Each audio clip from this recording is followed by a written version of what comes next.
আসসালামু আলাইকুম। আমি মোহাম্মদ আবু হাসান, আমার বাসা মানিকগঞ্জ শিবালয়। আমি এখানে এয়ার মালিক সিডের আইস গ্রিন জাতের শশা চাষ করছি।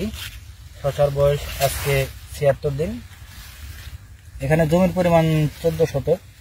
আমি এখান থেকে একদিন পর পর ৩ মণ ৩.৫ মণ এভাবে আমি শশা হারভেস্ট করতেছি।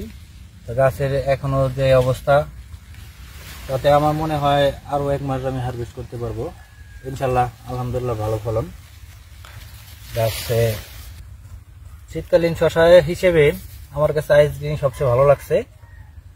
আপনারা যারা আছেন শশা চাষ করেন, আমি তাদের উপদেশ দিব আপনারা আইস গ্রিন করতে পারেন। আইস গ্রিনই অনেক ভালো।